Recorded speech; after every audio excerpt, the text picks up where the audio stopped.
Good morning. Korea's ruling and main opposition parties agree on the terms of a controversial bill aimed at investigating April's Seoul ferry sinking following months of political wrangling and deadlock in parliament.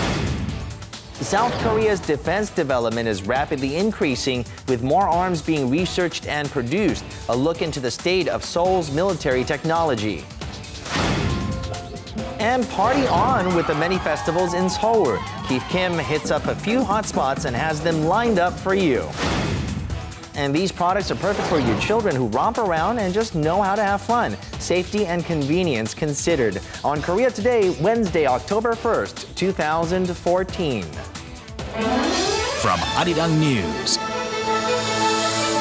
this is Korea Today.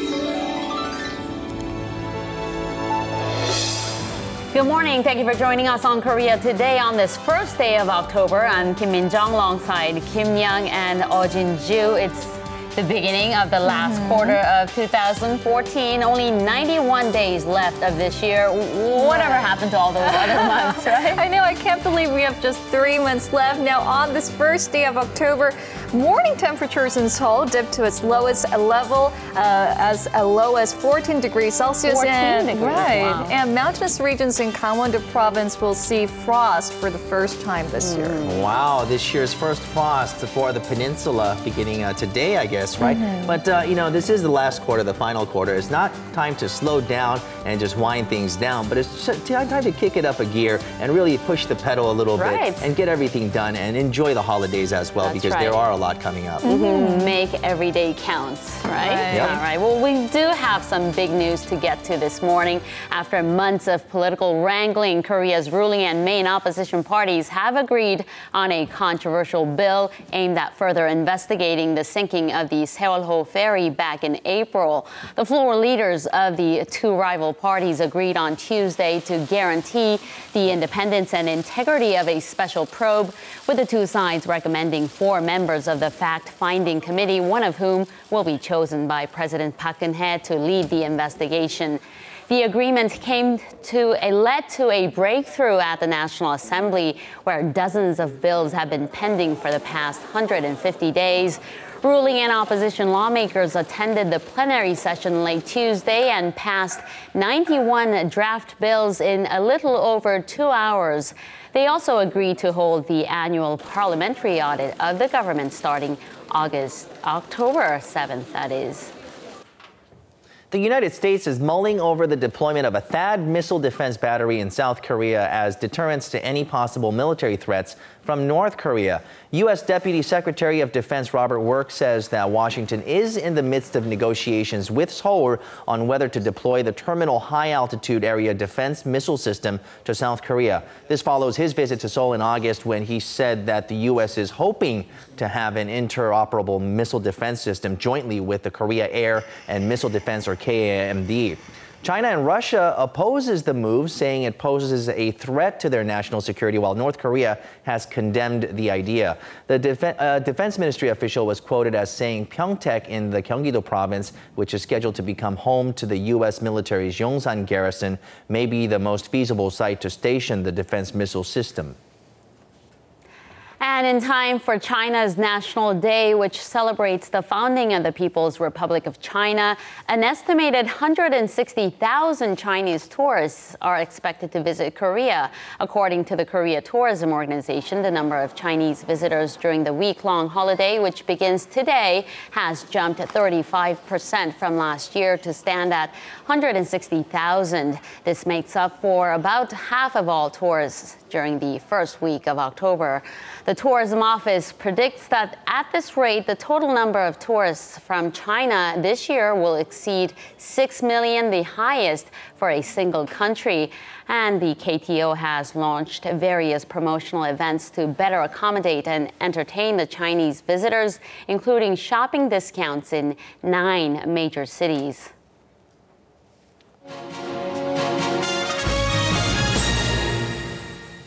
Marking the 66th Armed Forces Day here in Korea, today we're going to take a look at the nation's defense industry.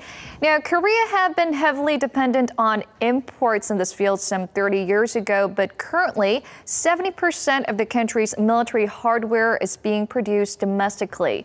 Korea's exports in the sector now amounts to $3.4 billion as of last year, including overseas sales of its light attack aircraft for some $2 billion. So how did Korea's defense industry develop over the decades? Let's take a look. The 2014 Defense Expo Korea was held with a display of both domestic and foreign military equipment. Defense leaders and buyers from various countries visited the exhibition to take a look at the latest weapons.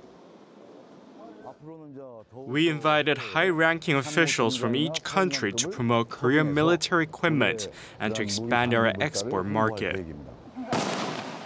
Only decades ago, the domestic defense industry could barely manufacture rifles and mortars, but it has grown since 1974. The past 30 years of effort to strengthen Korean combat power has helped the industry to develop significantly and enter the international market. According to data by DAPA, the Defense Acquisition Program Administration, the Korean defense industry exported KT-1 basic trainers and AOE combat support ships in 2012.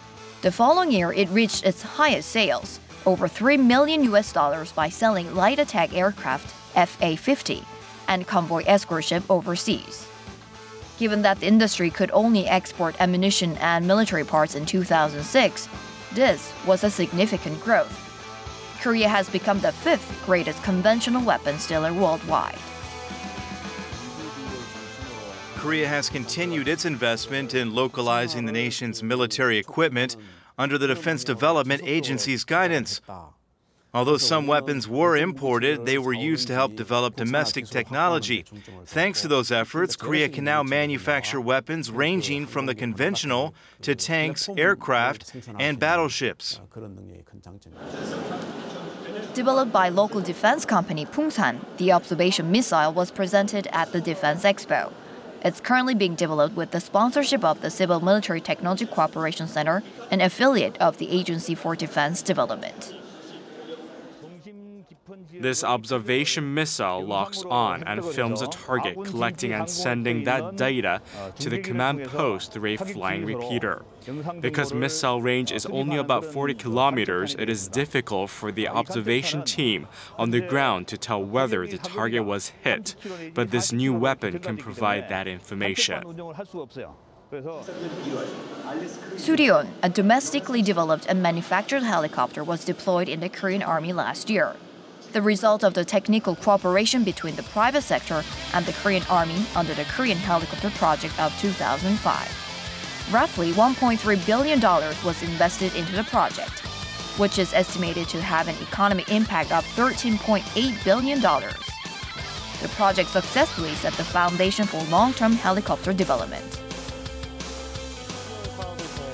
Korea has now become the 11th independent helicopter manufacturing country on Earth, thanks to Suryeon. Based on its technology, Korea is now able to produce choppers for Marine Corps. Suryeon developers estimate that Suryeon and its helicopters will dominate 30% of the market in the near future. Through demonstrations of hardware such as the K-9 self-propelled gun and the K-21 armored car, the outstanding capabilities of domestic weapons were put on display for foreign defense officials. It's a very high technology, and it can be used for a long range. I think it's more than 40 kilometers. It's very good. Most of military equipment used in the 1970s in Korea was imported.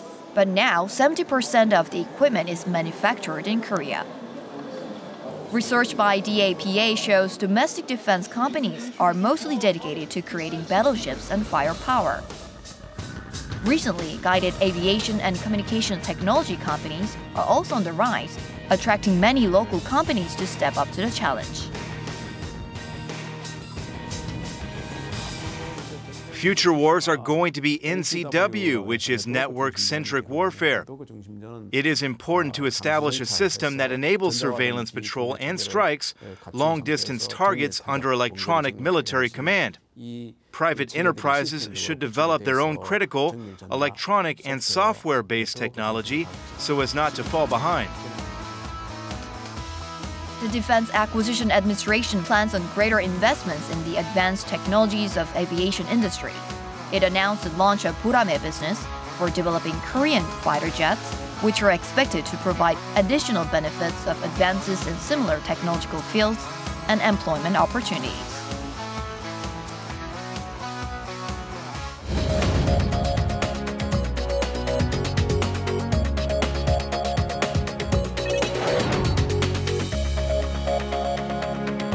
Good morning. It's time to run through the front pages of your newspapers. Now, on all our local papers this morning, of course, is the story on the rival parties that have finally reached a compromise on the controversial special Seoul bill.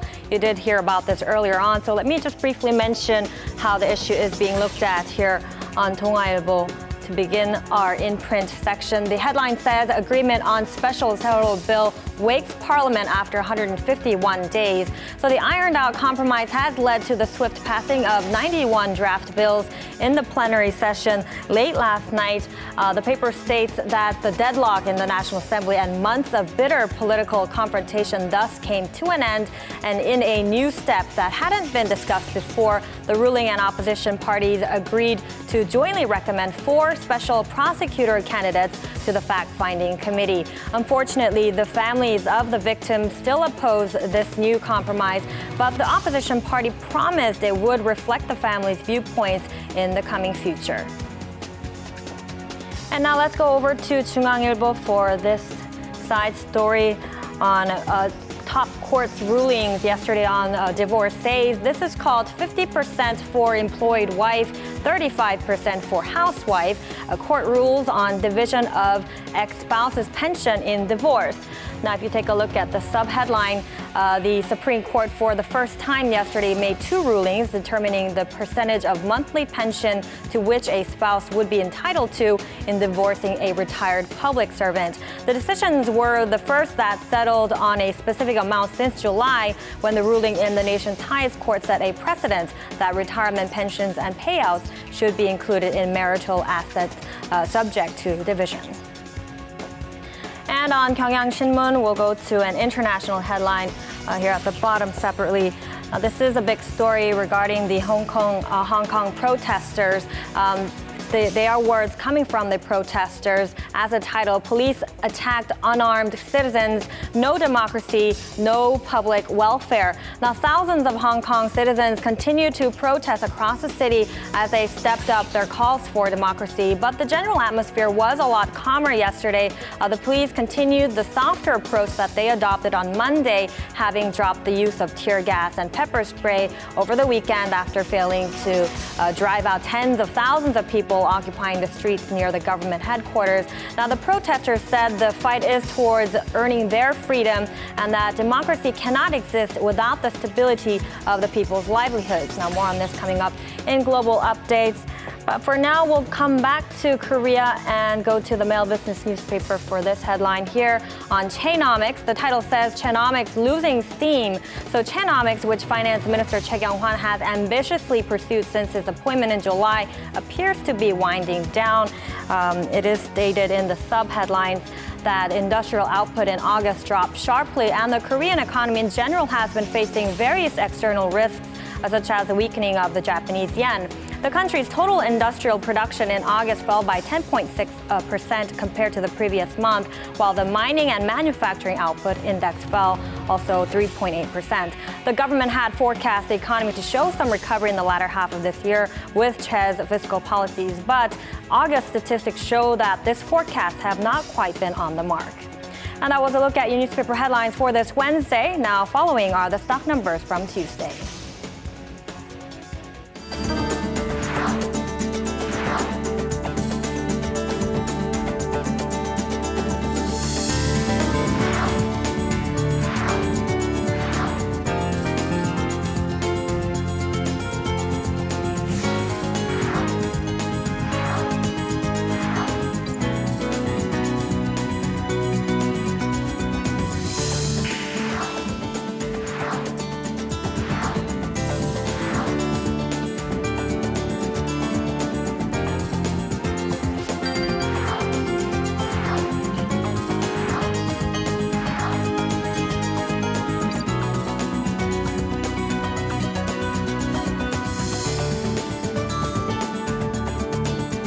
So now with that first frost that we might be seeing in the Gangwon province for this year, it's time to really break out the autumn or winter gear. That's Get right. it out of the closet. It's quite chilly here in Seoul as well, so do bundle up on your way to work. Just wear a scarf maybe over your clothes. We will get a closer look at the weather conditions with Chun Sung-cho, who joins us from outdoors. Good morning to you, Sung-cho. Good morning, guys. I'm reporting live from the Hangang Park. Yes, it feels chillier than ever this morning since this fall. The temperatures outside currently are 14 degrees Celsius, and it feels colder because of the wind chill as well. So wearing just a thin jacket like me right now might not be warm enough for you. So if you easily feel cold, then try to dress warmly on your way out this morning. Especially along the East Coast, the conditions are even colder because of the strong easterly winds. Yesterday morning, the sensory temperatures in the mountainous areas of Gangwon-do province dipped to negative, and there's even a chance of the season's first frost today, which will be 16 days early compared to last year. The good news, though, is that we'll be able to enjoy the fall foliage soon. And now moving over to Incheon for the Asian Games, conditions look to be perfect for outdoor matches, including men's and women's rugby scheduled for this afternoon. With that, let's take a closer look at today's temperature readings. Midday highs won't rise above the mid-20s today. Most cities hover between 23 to 25, while Gangneung dips below 20 at 19 degrees Celsius. Tomorrow, northwestern and southeastern regions will face some light showers of about 5 to 10 millimeters. This is all from me with the weather forecast. Back to you, Min-jung.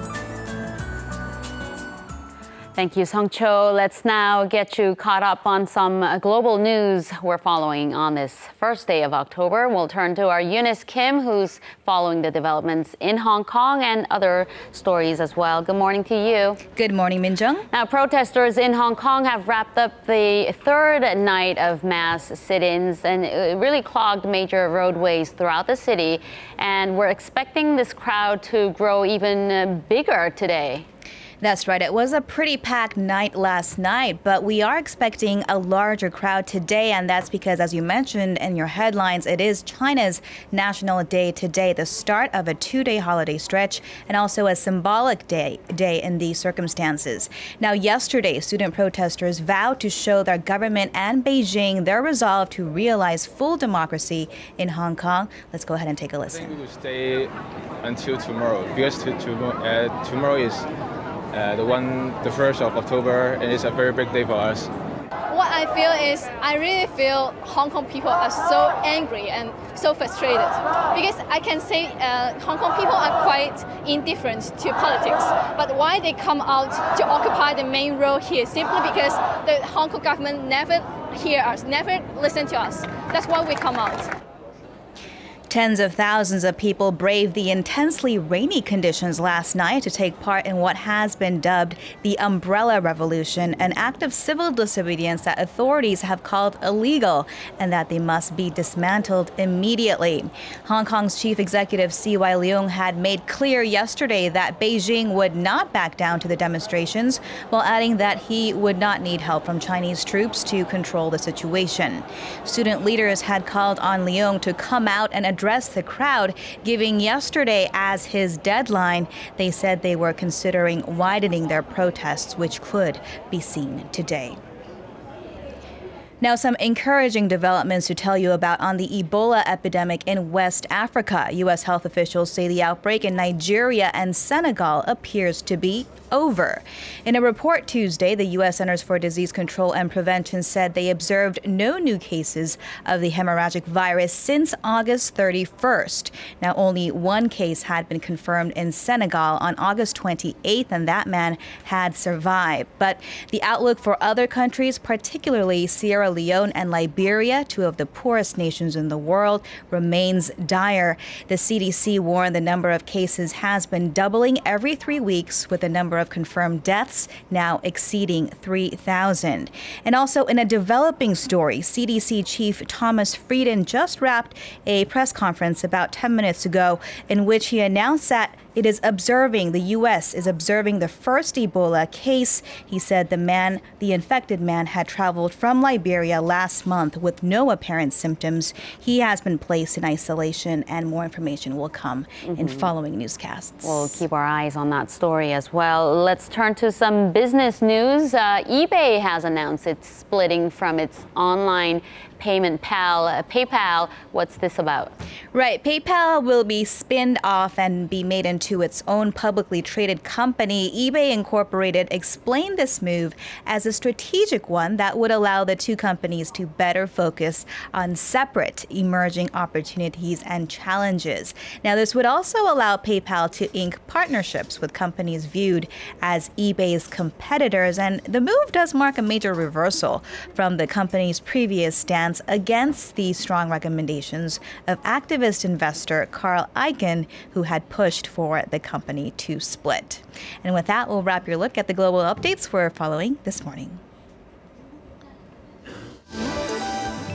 And still to come on Korea Today, the fall brings in a whole lot of fun, interesting festivals to Seoul. These festivals are for anyone and everyone, so if you've never been, take the time to check out one out this season. We have some suggestions coming up, so stay tuned.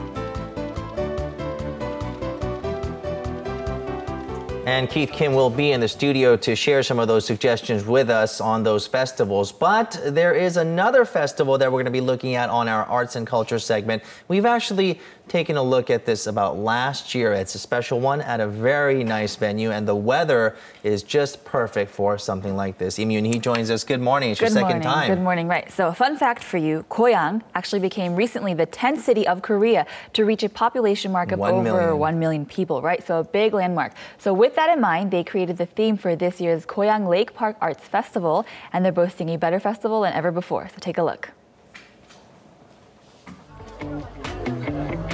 Every year, the city of Goyang becomes a bustling center of beautiful works of art, and today's revolutionizing culture. The annual Goyang Lake Park Arts Festival draws in all different kinds of artists from countries around the world. Some are amateur artists, brand new to their field, while some are world-traveling class acts, setting their stage against the shores of the beautiful landmark lake. This year's festival includes 70 artists and 170 different performances. We host this event every year at the lake park in Goyang, but this year we've decided to really take advantage of the unique setting. So we've prepared performances that make full use of this park. Everyone included is given a space around the beautiful lake, some artists even taking to the actual waters of the lake. The Belgium dance company Studio Eclipse creates a watery ballet-like dance. The only thing separating the surface from the submerged world is a frail wooden platform. Another highlight performance comes from both Spain and Argentina, but this group takes to the air. It's a whimsical blend of acrobatics, music, and lights for a stunning one-of-a-kind show that Grupo Puja has shown to audiences around the world. Over 36 meters hoisted into the air, their newest performance, Cosmos, pays tribute to science, images of molecules, as well as cosmic realms, reflected through each of their movements. The Cosmos is a synchronized acrobatic performance in the air. It's done to rock and opera music so that when we need to change the rhythm, we can do so with music. It's a very lively and active performance. When we are in the sky, we actually come down to the ground as well and get very close to the audience, inviting them to really experience the performance. Not all performances go to such extreme measures.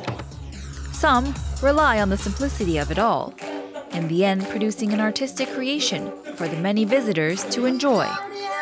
Regardless the artist or work, the Ilsan Lake is an exclusive stage for some of Korea's most creative minds.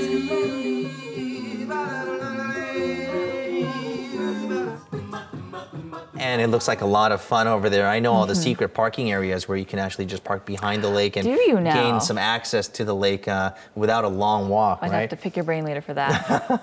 Now, the performances, they look exciting, especially the last team from Spain, the acrobatic team, right? That was the last one, but Spain has actually had several different entries, unique and interesting. Very good observation. So last year, I don't know if you remember, they had that Running in the Bulls parade, which was very popular. And so they have over the years had multiple collaborations with performance groups from Spain because they have been big hits, including this one. So this Cosmos performance, not Cosmos, Cosmos. Cosmos. Yes, Cosmos performance is very exciting. And it's going to be taking place on the 4th and 5th, which is this weekend. And they're taking place at nighttime at 8 p.m. And it's a 45-minute show.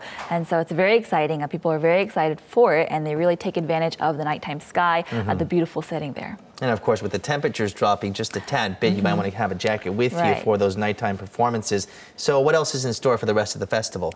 So the rest of the festival has a lot of performances that are taking place outdoors. And they did that intentionally because this festival year to year really tries to pick a time of the year where they're going to be taking advantage of the last sort of good weather of the year. And so usually beginning of October, you're going to see the last few good days. And so they really want to bring people outdoors for a last kind of hurrah performance, picnic.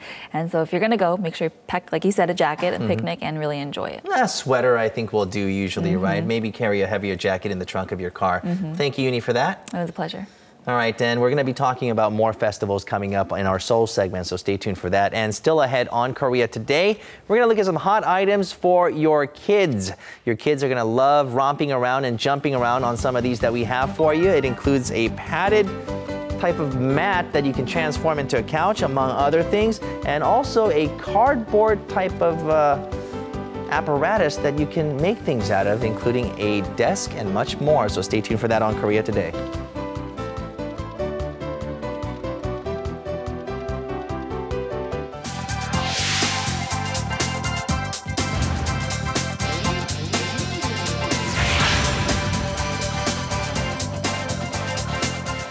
And trending online, quite a shocking news to many Girls' Generation's fans out there. Jessica will be leaving the group and Girls' Generation will move on as an 8-member group now. Now, this is pretty earth-shattering. Like you mentioned, if you're a fan of Girls' Generation, we have one joining us by the name of Sorang right here in the studio. How bummed out are you?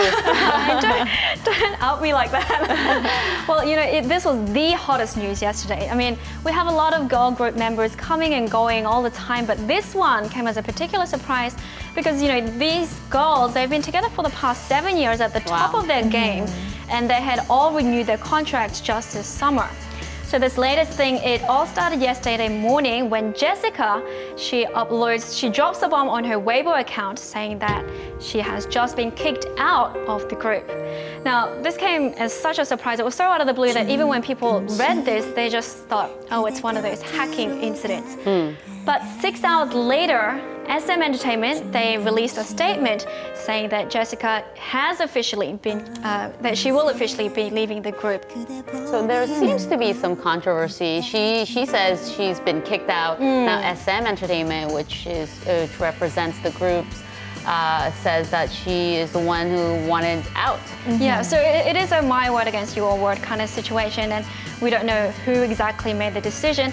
But one thing, if you've noticed, is that they both sides mentioned this priority things, and a lot of insiders, they believe that it has to do with two things. One, her romantic relationship with Tyler Kwon, her boyfriend and a businessman, and two, her new business label, and how she's been putting both of these things above Girls' Generation activities. Right, and there are rumors that she's getting married next year with this Tyler Kwon. Yeah, in Hong Kong, I believe. It's still a rumor as of now, but I remember she frequently mentioned that she wanted to become a fashion designer and wanted to study in New York.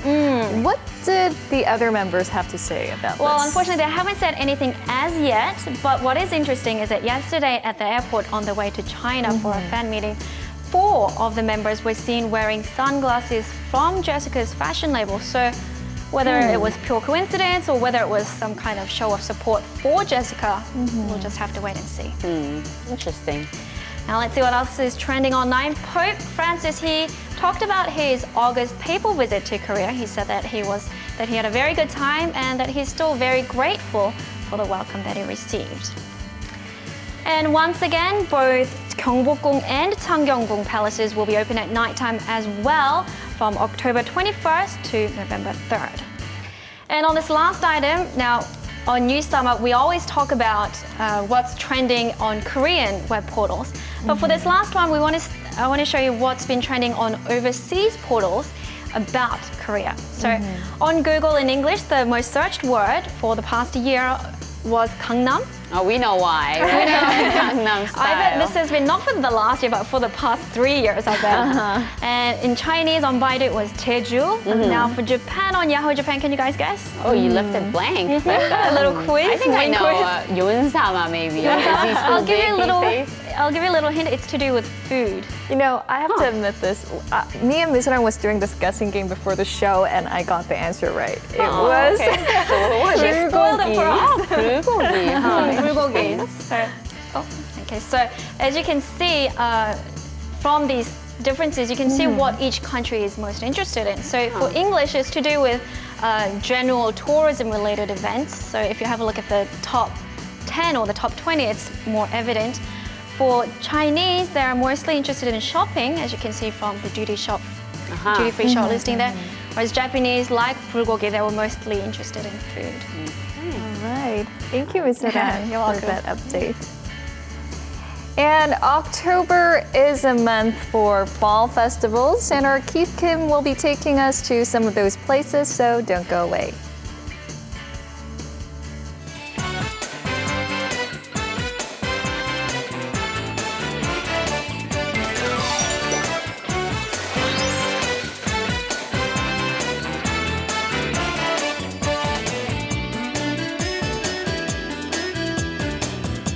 Wow, so Jessica's out of 소녀시대, huh? Are you bummed out? No, maybe you guys could fill in that spot. Ooh, audition time.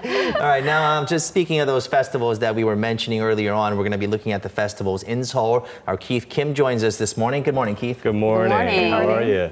Well, today, as you can see, it's my first sweater of the season. And weather's getting colder, it's cooler, and that means it's festival season in Korea. And in the fall, it's peak season right now for festivals. Right. Okay. Well, some of us are lost as to where to go to and which ones to check out because there are just one too many, really. Well, there are definitely a lot of festivals going on right now, but you know, there's lots of different festivals for different interests and different target groups. So basically, there's a festival for everybody out there. And you were busy hitting up about 3 of them, right? We went to 3 of them, yeah, and we have a video to show you guys today. All right, let's check it out. So this is a festival for at Seonyu-do Hangang Park, and it's a special festival here today. It's called Seonyu-do Island, and there's a festival going on. It's called the Seoul Dance Project. Lots of people dancing. We're gonna go have some fun, dance, check it out.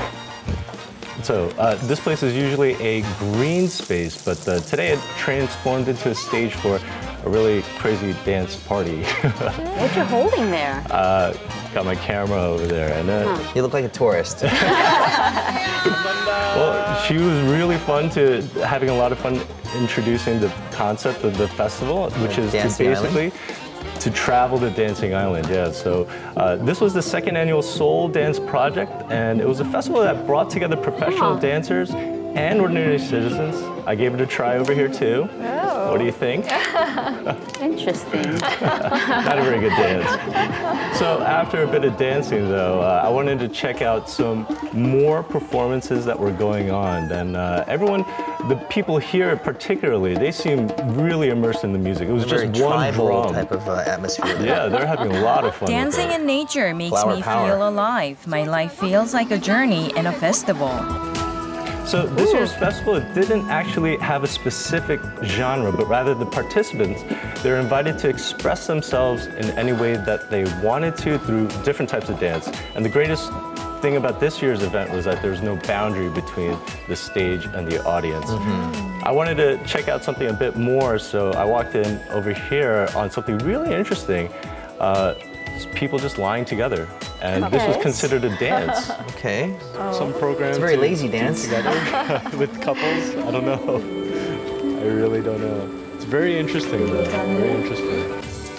The only dance that I can probably take part in. Well, yeah, it was unique because everything was for couples and it was for everybody. Okay. That's why you couldn't take part. There's loud music coming out from over there. It sounds like a lot of fun. We're gonna go check it out. So this year's festival, it wasn't prepared only by professional dancers, but by citizens who auditioned in May this year. And they were really, really good dancers out there. People over here, they're excellent. And it continued late into the night too, so... Now that's what I'm talking about. Yeah, it was a lot of fun. It was outdoors, weather was great, people having a great time. It's coming back next year, so make sure you mark it on your calendar. This one was a place for children's dreams and adventures. It's a special event for children, so I came to check it out.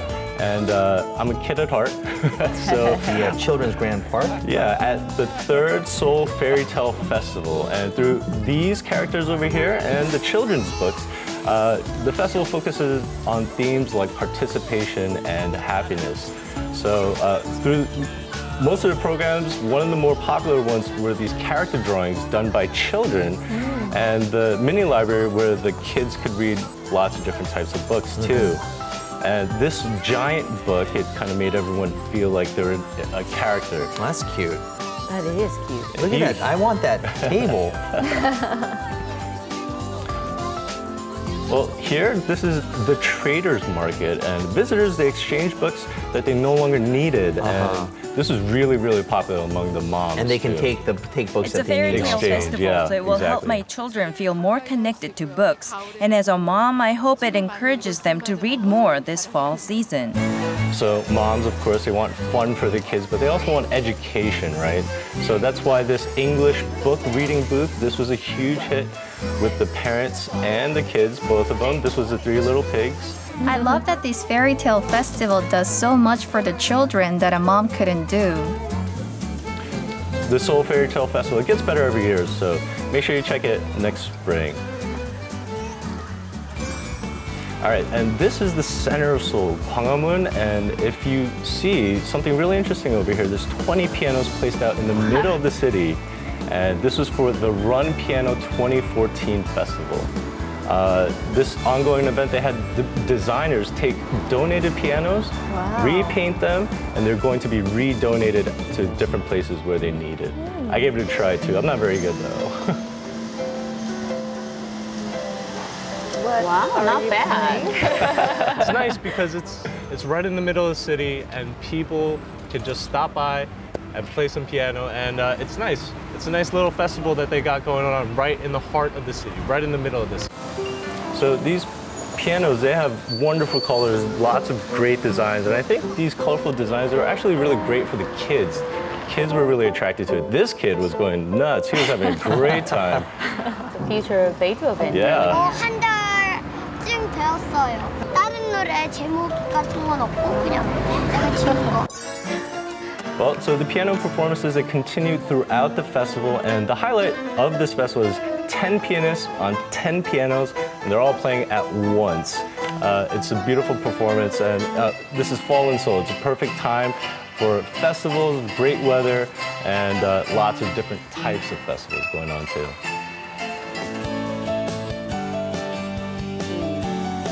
You know, Keith, you're obviously a man of many talents. You could play the piano, you could dance with the best of them. Seems like you really enjoyed it. Well, I had a lot of fun, obviously. The great thing about it was that each festival had a specific target and a specific audience. And so the people that were there, they could really let go and really learn to enjoy themselves. Let's talk about this dance festival at this Seonyu-do Park. It looked different. And it looked I like the really couple dance festival. That's where you just lie down and do nothing. Yeah, I mean, the dance festival was great, but there's also another one that's coming up. That's the 3rd World Street Dance Festival, and that's going to take place in Dongdaemun, Seoul on October 11th and 12th, if you guys would like to join me. Sure. And there's also another festival going on, the Run Piano Festival, and that's going to take place in Seonyu-do Island, and that's going on the October 10th. So you got piano, you got your dance, take your pick, lots of different festivals. It's a great chance to get outdoors and really enjoy the weather a little bit before it does get a little bit too cold. Right. And I heard that there's an art festival that's taking place starting today in Seoul. Absolutely. It's the High Seoul Festival, and that's a street art festival. It's one of the more popular ones that Seoul has this month, and that's running until the 5th of this month. There's also another festival that I would be amiss if I didn't mention, that would be the Seoul International Fireworks Festival. All right. Yeah. Everybody loves fireworks. Fireworks is great. You know, you take your family there, you take your friends there, you go on a date. Lots of different festivals for everyone out there. So take some time this weekend. Right, but just don't go to Yeouido because it'll be packed with people if you don't want to enjoy the fireworks. Or take the subway to Yeouido. That's a better idea. It's still so crowded over there. You'll be standing there watching the fireworks. But it's still fun. All right, Keith, thank you so much for joining us. Thank you for having me. We'll see you next week.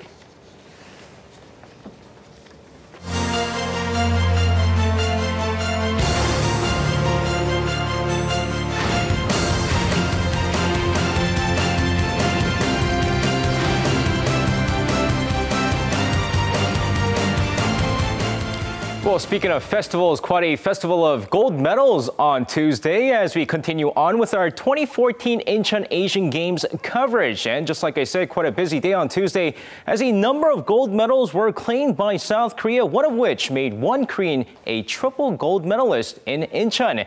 And it's 28-year-old Lee Na-young, who after claiming the individual all-event bowling gold, became the first Korean triple gold medalist in Incheon. With the score based on the combined total score of individual 2-person, 3-person, and 5-person events, Lee Na-young scored a total of 5,132 points for an average of 213.83 points per game during the Incheon Asian Games. And now shifting over to sailing, where South Korea added a number of gold medals in the sailing competitions on Tuesday. And they were all very impressive, whether it be the gold medal in the men's Hobie 16 Open multi-hull, the men's 470 sailing race, or the men's laser race. But none more impressive than the gold medal finish in the men's Optimus sailing event. And that's because the gold medal winner in the event was a 13-year-old Park Sung-bin, as he finishes first, receiving just 16 penalties in 11 races. And with the gold medal finish, the team becomes Korea's youngest gold medalist in Incheon since Kim Da-jung, who's 3 months younger than him, did not do as well over in the women's Optimus sailing event.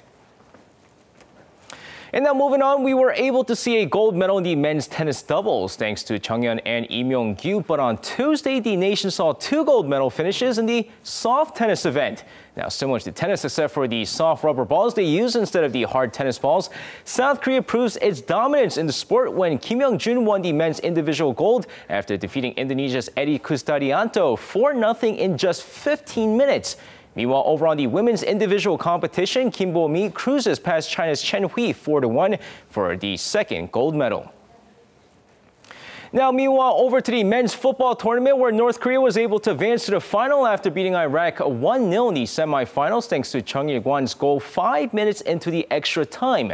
Meanwhile, South Korea faced off against Thailand, hoping to advance to the final against North Korea. And a rather quiet first half of the match as both sides failed to score, but in the 40th minute, it's Lee Jong-ho who heads in the first goal of the match, giving Korea the 1-0 lead. Now, shortly after, in the 45th minute, a penalty is called as Chang Hyun-soo converts the spot kick, giving the Taeguk Warriors the 2-0 first half lead. Now, second half, the Korean defense does the rest as South Korea advances to the final for the first time in 28 years as they're set to face off with North Korea on Thursday.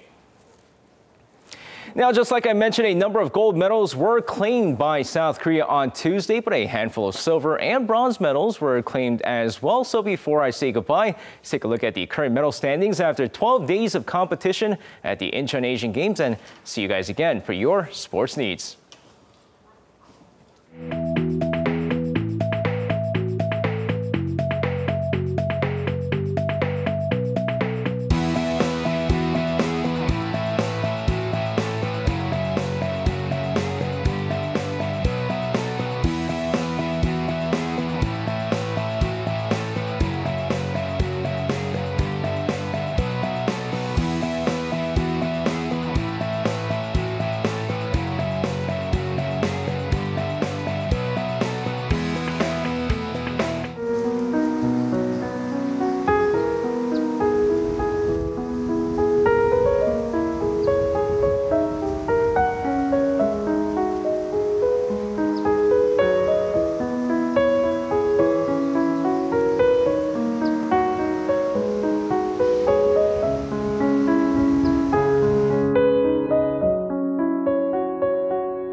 All right, so we have our studio turned into a local preschool or a kindergarten room, I would say, and it's time for our hot items. But where is Jessie Day? So I have to do this little cliche thing. Jessie, can you come out here and help us out? Yes, I was just reliving the days of my youth, hang out in this cool fort right here. Okay, I'm glad you're not to join you. Claustrophobic there. All right, well, thank you for joining us here. Happy to be here. And today on our hot items, we're going to be looking at exactly that, items for your children that the parents can actually trust and believe in and really have fun with their children. Now, absolutely. Yeah, not only fun, but education as well. But first of all, what we're looking at right here is the Fold-Away Cube 2 mat by JJ Company. This is a very innovative play mat that's kind of redefining how people think of kids' play mats because it's able to transform into a lot of different forms. And so it has many functions as well. Okay. So a lot of fun as well as saves space in the house. All right, so it folds away and it has little blocks. You can make a little sofa with it. Kids can play on it. Now, that's right. Yeah, you can go into a bed mode right now, actually, if you fold this out right. So that's how it works. And okay, you can also make a little play pen with it and fill it with those round balls. Even a ball pit. I would love to have a ball pit when I was a kid as well. There's a bed filled with a blanket, also into the couch sofa. It's so easy. Form we just saw. Yeah, absolutely. And you can see the little house I was coming out of is also a separate item that you can get to build forts and stuff like that as well. So very versatile in everything that it can do. Okay, lightweight, and the parents don't have to do it. I think you can go ahead. You can see the kids playing right there in that ball pit that we just made. And another thing that I think parents may be concerned about is the materials. Is it safe? I mean, is it made of the materials that won't give mat burns to our children? Yeah. That they can, you know, even put in their mouths? Is it all nice and safe? It has been nationally approved and tested to be free of any toxic or harmful materials such as carcinogenic materials or heavy metals. And it is completely safe for your child, so you can be rest assured that safety first, there will be no problems at all. All right. You could definitely tell that our children in the studio, they're definitely not camera shy, and they seem to be having a lot of fun in that ball pit there. Yeah. Okay, now let's move on to our second item, which we can see over there. Yes. It's basically a makeshift wall that you make with a cardboard.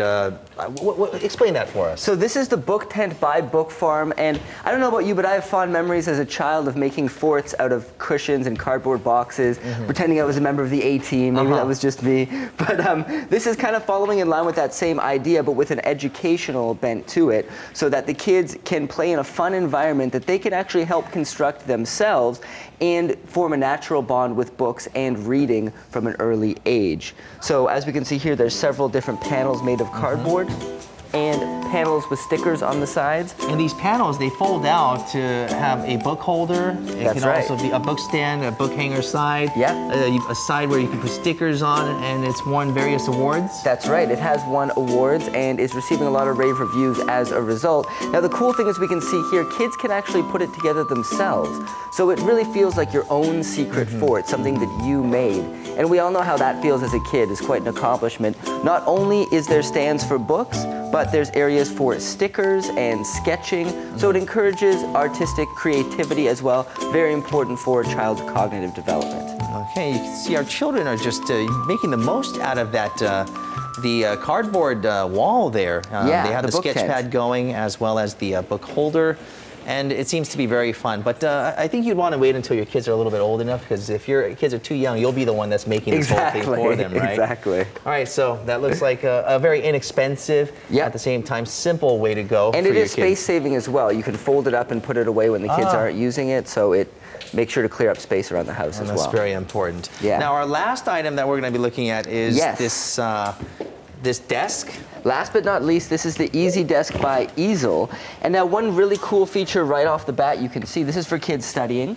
You can lift this up and adjust the height based on the height of the child. And then you can put a book or other study material on there. And it's very safe, because if you want to put it back down, you just bring it up to the maximum height and let it go. And it goes down slowly and naturally. This is fabulous, because one of the things that, one of the biggest injuries that come along when you have kids is they get their fingers stuck in between a door or any kind of a situation like that. And with this coming down so slowly, I think it would be very reassuring to the parents that they're not going to a child get their fingers stuck in this. It will not crush and the also fingers. the wood, it looks fabulous. It's been layered, so it looks strong and sturdy. Yeah. Tell us a little bit about the materials that are used in this. So it comes from birchwood, which we have a block of right here. Now, birchwood is very durable. It's known to resist warping due to temperature or humidity. It's very durable and long-lasting, so that it will make sure to last over time.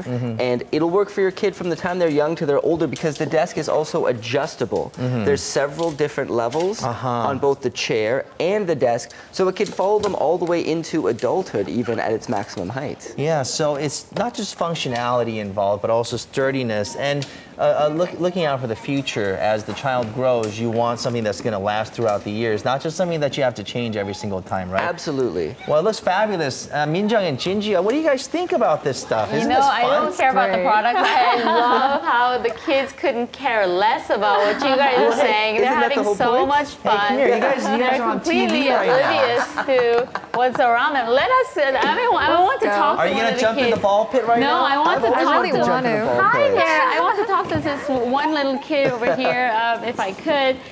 Do you like this? Did you have fun here? Oh, she's shy. I love. I'm sure that they're all having fun. I mean, look they're at having this. a Definitely couldn't care less what we're doing over here. I think I might want to jump in here and have a little fun with Jinju. You want to throw some balls? Yeah. Let's have a fight. Well, this boy right here, he knows how to have fun. He's making the most out of this little ball pit, and he knows how to do it. There it is. Take it to the next level. So yeah, that's what it's all about. Mom, you're going to have to wash those socks, though. Yeah, maybe. That's for sure. All right, there you go. So that's the gist of it. These sort of items that are great for the child's not only play, but education, as we saw with the book tent and the Easy Desk, and something that can be adjusted and save space around the house as well. All right, well, important. It's fabulous, simple to say the least. Exactly. Because of the fact that it just lets you use your imagination. Let the kids get creative at the same time. Well, I guess I'm going to say goodbye. You guys are so busy that you just have to come with the kids. Let us have all the fun. Here you go, Jesse. It's playtime for us now. All right, well, thank you, Jesse, for joining us. Thank you, happy to be here. And thank you, kids, for coming out here and having fun. All right, that does it for this edition of Korea Today. And we'll see you back here tomorrow morning at 7 a.m. Thanks for watching.